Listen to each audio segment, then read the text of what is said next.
오늘의 말씀은 신명기 31장 19절에서 23절입니다.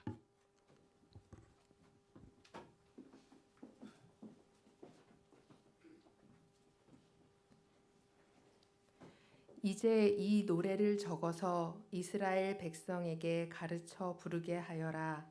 이 노래가 이스라엘 자손에게 내가 무엇을 가르쳤는지를 증언할 것이다.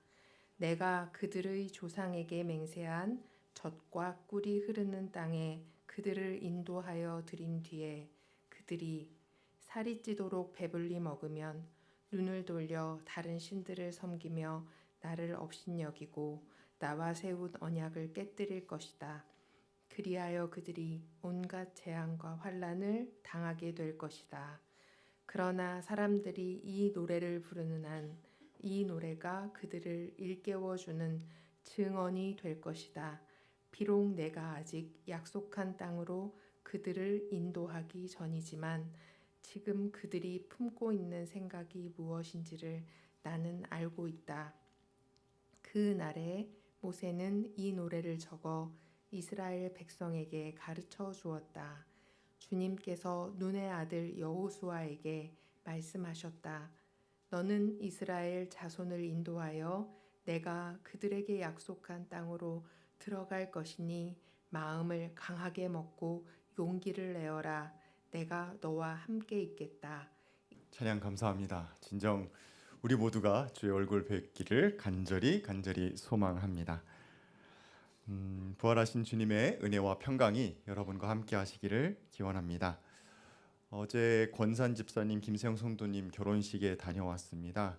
안수지 성도님이 축복송을 함께 불렀는데요. 1절은 본인이 부르시고 2절에 같이 부르자고 해서 함께 불렀는데요. 그 코리안 떼창, 함께 모두 거기 있는 분들이 같이 축복송을 부르면서 새로는 아니지만 하여튼 그 부부의 삶을 앞날을 마음껏 축복하고 축하했습니다. 우리 또 이렇게 축복송하면 다 자동으로 우리 손이 이렇게 올라가잖아요. 이러면서 모두 함께 부르는 아름다운 시간을 가졌습니다. 그리고 또 그 CCM 싱어송라이터인 김복유 씨가 아시는 분은 와서 직접 이제 노래를 본인 곡을 불러줬는데요. 너와 함께 시간을 보내는 게 좋아라는 곡을 원작자의 감성으로 들을 수 있어서 참 좋았습니다. 결혼식에 참 너무 잘 어울리는 노래라는 생각이 들었어요. 가사가 좋았는데요. 일부 말씀드리면 이렇습니다. 너와 함께 시간을 보내는 게 좋아. 내게 얘기해 줄래? 사랑해 사랑해. 내가 이미 태어나기 전, 내 장점과 단점이 생기기 전 널 이미 사랑한 걸. 내가 어디에서 어떤 모습으로 있건 머리에서 발끝까지 더러워도 괜찮아. 내가 어디에서 어떤 모습으로 있건 내게 와. 너와 함께 시간을 보내는 게 좋아. 너는 귀하고 아주 귀하다. 신랑이 신부에게, 또 신부가 신랑에게 몽글몽글한 마음으로 전해주는 가사 같기도 하지만, 또 사실 세상 모든 사람들을 향한 하나님의 마음, 예수 그리스도의 마음이라는 생각이 들기도 합니다. 지금 우리가 어떤 모습으로 있든 내게 와 하시는 주님의 음성을, 나는 너랑 시간 보내는 게 좋아 라고 말씀하시는 주님의 음성을 들을 수 있는 시간이었습니다. 노래라는 게 참 신기하고 묘하다라는 생각을 했는데요. 복잡한 마음을 단순하게 정리해 주기도 하고요. 또 때로는 지금 여기가 아닌 다른 장소, 다른 시간으로 나를 데려가기도 합니다. 과거의 어떤 추억 속의 장소, 혹은 내 과거의 기억 속에 있는 곳, 혹은 나의 미래에 꿈꾸고 있는 바로 그 장소로 나를 데려가기도 하죠. 또 잊고 지냈던 소중한 것들, 마음속 깊이 숨겨져 있던 것들을 노래 가사 가운데에서 끄집어 올려서 다시 떠올리게 하기도 합니다. 오늘 모세의 노래를 통해서 이런 노래의 이야기를 함께 나누어 보고자 합니다. 신명기는 34장까지 있거든요. 근데 오늘 본문이 31장 이었으니까 제가 기억 못 해갖고 이런 거 아니에요. 31장까지 있으니까 거의 막바지에 이르렀다고 볼 수 있습니다. 여러분 잘 아시는 대로 성경 우리가 통독해야지 하면서 처음 딱 펼치면 나오는 게 창세기, 그 다음에 출애굽기, 오케이 거기까지. 그런데 후반부로 가면서 레위기, 민수기 넘어가면서 신약부터 읽는 게 맞는 것 같아라는 생각이 들면서 뒤로 딱 넘긴 바로 그 본문입니다. 앞에 있는 이 5권을 우리가 모세오경 혹은 율법서라고 이야기하고 히브리 성서의 가장 중심이 되는 율법을 담고 있기 때문에 이 율법서를 중심으로 우리는 히브리 성서를 살펴봅니다. 히브리인들은 우리하고 좀 약간 구분법을 다르게 하는데요. 그 이후로 나오게 되는 여호수아, 사사기, 그 다음에 사무엘, 열왕기 이런 것들을 전기 예언서라고 이야기하고, 또 우리가 잘 알고 있는 예언자들을 예언서라고 해서 다 같이 묶어서 예언서라고 이야기합니다. 이것들은 이제 그 율법에 나와 있는 내용들을 당시 현장에 있는 사람들에게 하나님께서 어떻게 말씀하셨는가를 살펴볼 수 있는 본문이고요. 그리고 우리 또 잘 알고 있는 시편, 잠언, 욥기 이런 기타 등등 다른 부분들을 성문서, 거룩한 문서라고 부릅니다. 어쨌든 히브리 성서에서 가장 중심이 되는 부분은 앞에 있는 5권 모세 오경이라고 볼 수 있는데, 이 가장 중심이 되는 부분의 이야기에 거의 막바지에 우리가 이르른 본문, 그곳에 우리가 서 있다라는 것을 알 수 있습니다. 창세기는 세상을 창조한 이야기를 시작하죠. 그래서 여러분 기억하고 계시는 것처럼 아브라함, 또 그의 아들 이삭, 야곱, 요셉 이렇게 되면서 요셉 이후로 애굽으로 사람들이 옮겨가게 되었고요. 그리고 그 애굽에서 430년간 종살이를 하게 됩니다. 노예 신세가 되었죠. 그들의 신음소리를 들으시고 하나님께서 그들을 구출해 내셨습니다. 그런데 애굽에서 탈출하게 된 그들이 맞닥뜨리게 된 건 무엇이었습니까? 살기 좋은 땅이 아니라 광야였었지요. 건기에는 가축을 키우기조차 어려운 광야, 그 척박한 땅에서 불세출의 진짜 지도자 모세의 인도 아래 40년간 유랑합니다. 이 40년의 세월이라는 것이 얼마나 묵직한 세월이었냐. 처음 애굽에서 탈출한 모든 사람들이 다 죽었다라고 이야기하는 그 세월입니다. 즉 애굽을 겪었던 사람들, 애굽의 문명을 겪었던 사람들은 모두 다 죽었습니다. 그러면 지금 이 신명기의 이야기를 듣고 있는 사람들은 어떤 사람들인가? 출애굽 2세대, 3세대들이에요. 즉 태어나 보니까 둘러보니 광야인 그런 사람들이 바로 이 이야기를 듣고 있는 사람들입니다. 광야밖에 모르는, 문명이 무엇인지, 문명이 어떤 것인지 전혀 경험해 본 적이 없는 사람들. 어떤 면에서는 순진무구하고 어떤 면에서는 어리숙한 사람들, 그 사람들이 이제 출애굽의 완성, 가나안으로 들어가기 일보 직전에 놓여 있는 것입니다. 이제 조금 더 나아가면 하나님께서 약속하신 땅 가나안에 들어가게 되는 것이죠. 그런데 호사다마라고 하나요? 약속의 땅, 젖과 꿀이 흐르는 땅이 바로 코앞에 있는데, 전진에 들어가면 되기만 하는 바로 그 상황 가운데 큰 문제가 생겼습니다. 무엇이냐? 40년간 그들을 이끌었던 모세가 이제 죽게 된 거예요. 하나님은 아주 명확하게 말씀하십니다. 넌 이제 죽게 될 거다. 저 땅을 들어가지 못할 거다라고 말씀하세요. 모세의 죽음은 한 사람의 죽음이라고 이야기할 수 없는 것이죠.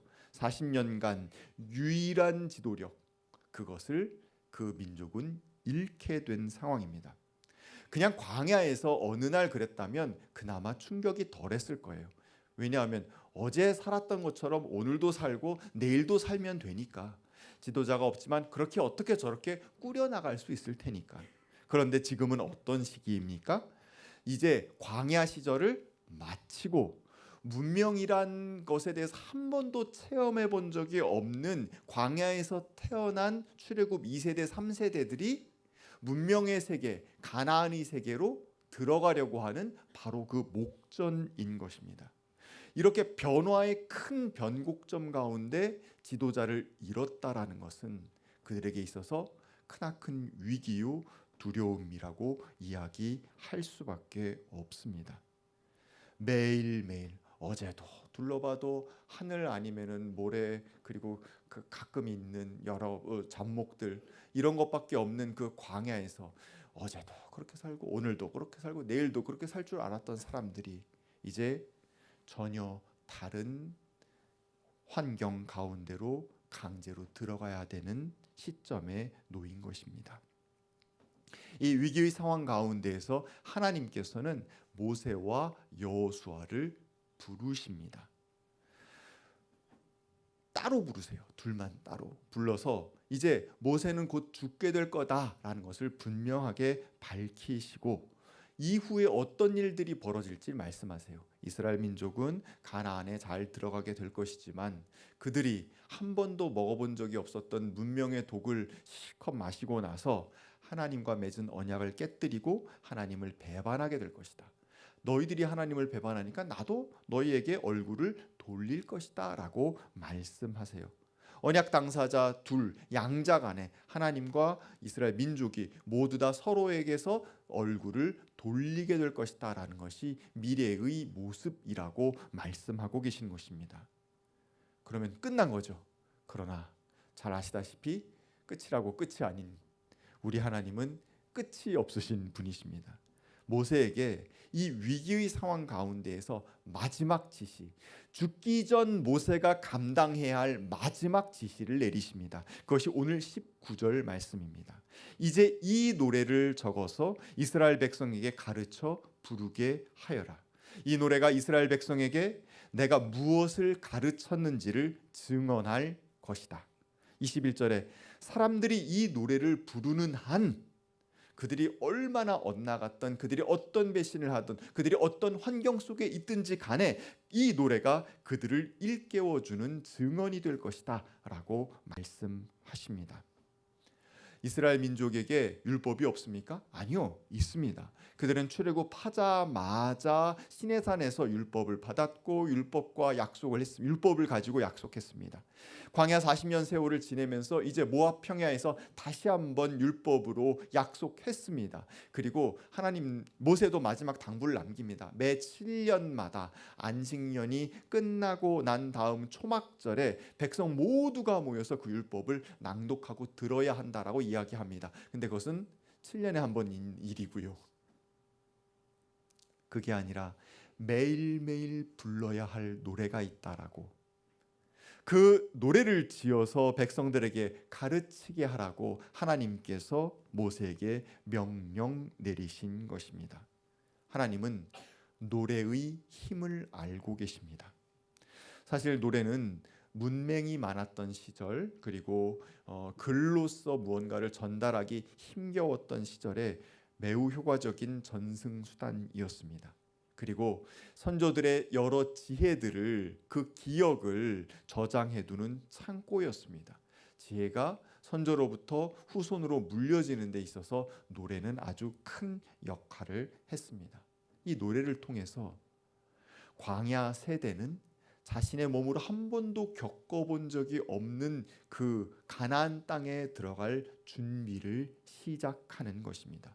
아, 하나님이 우리를 창조하셨고 우리를 출애굽시키셨고 그 낯설고 유혹적인 환경 속에서 우리가 혹여 발을 헛디디고 넘어진다 할지라도 실패하고 낭망한다 할지라도 다시 붙잡으실 분 우리 하나님이 계시는구나라는 것을 노래 속에서 그들은 깨달을 수 있었다라는 것입니다.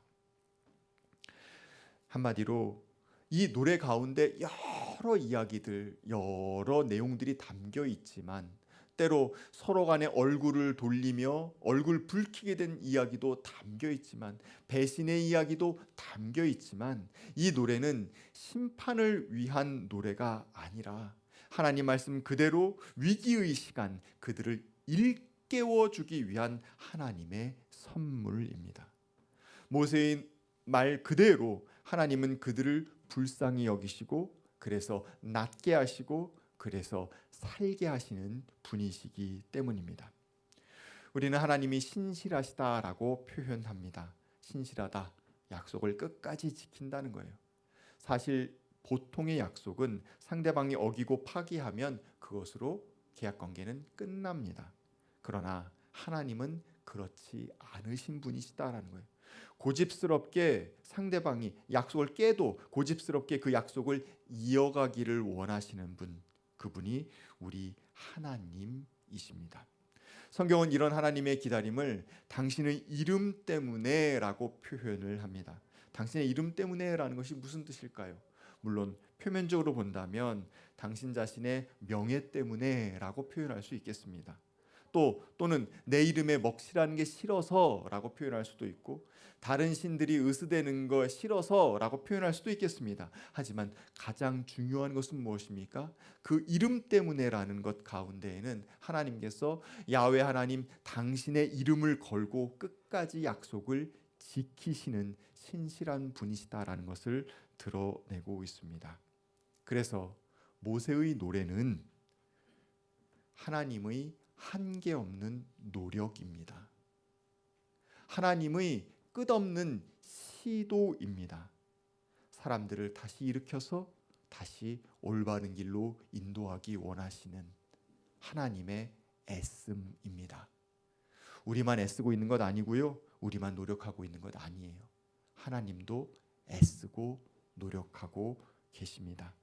썩은 마음을 부여잡고 다시 세우려고 하는 아비 어미의 마음과 같은 그 마음, 그 처절한 노력이 이 노래 속에 담겨 있는 하나님의 신실한 마음입니다.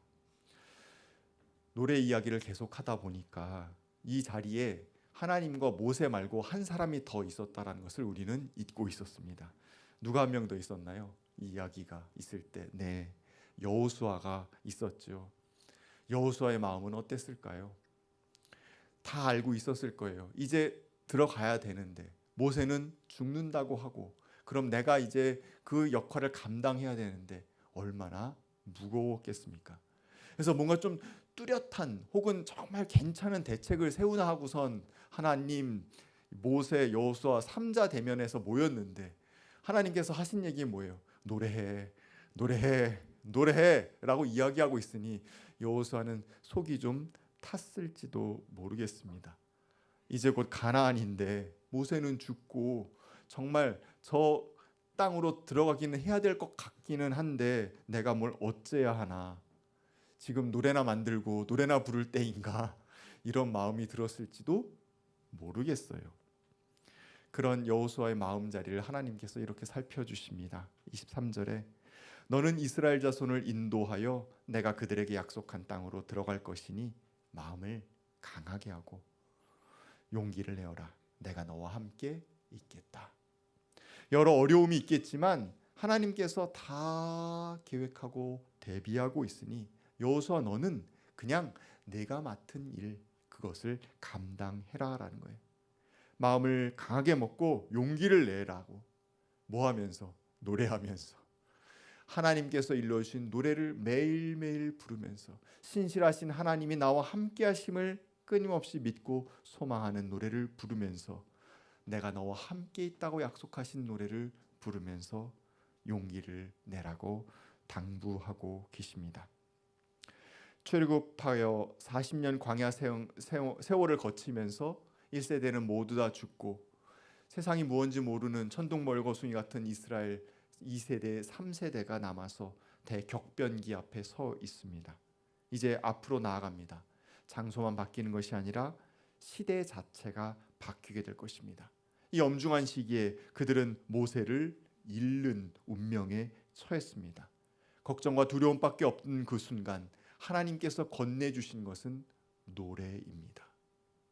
매일매일 노래를 부르며 마음을 강하게 먹고 용기를 내라고 말씀하고 계십니다. 인류 역사상 위기가 아닌 시절이 언제 한 번이라도 있었겠습니까? 우리도 역시 마찬가지이죠. 사회적으로 갈등은 심하고 여러 가지 위협은 정말 첨예하게 올라오고 있는 시대에 우리는 살고 있습니다. 사람과 사람 사이의 벽이 점차 두터워지는 이 시대에 우리는 위기라는 이야기를 꺼내지 않을 수 없습니다. 우리는 이 위기 가운데에서 우리를 일깨워줄 하나님의 지혜와 음성이 담긴 어떤 노래를 부르고 있습니까? 우리가 많은 노래를 흥얼거리면서 살아가지만 유행가를 부르고 아침에 라디오에서 나온 노래를 하루 종일 부르면서 살아가고 있지만 찬송이, 하나님 마음이 담겨있는 찬송이 우리 입술 가운데, 우리의 마음 가운데 흐르기를 원합니다.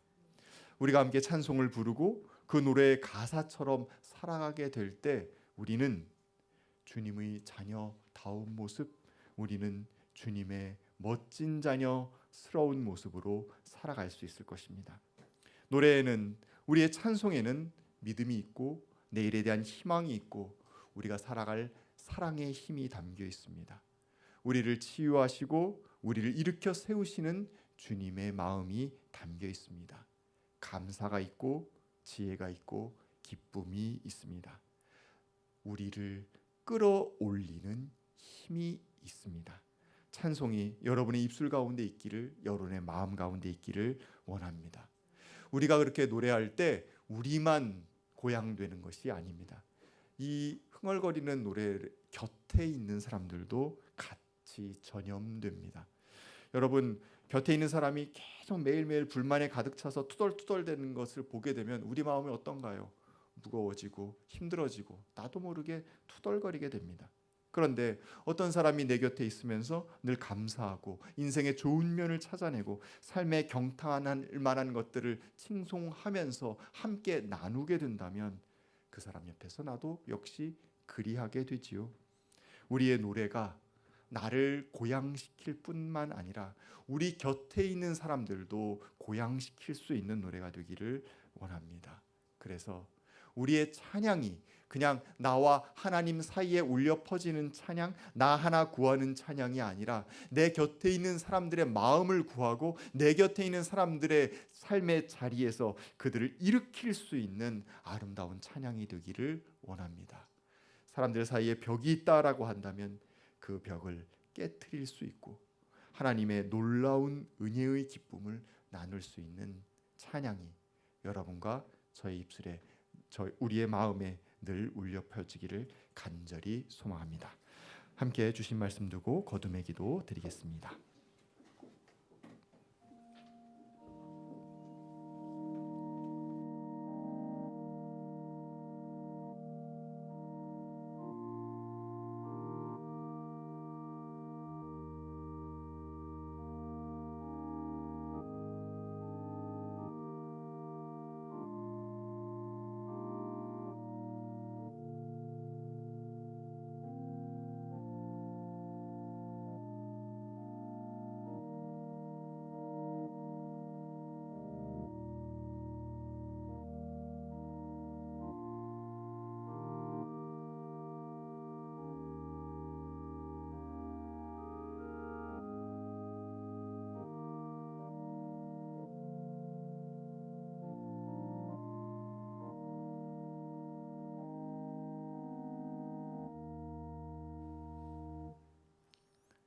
사랑의 하나님, 주님을 찬양할 수 있는 마음 허락하여 주시니 감사합니다.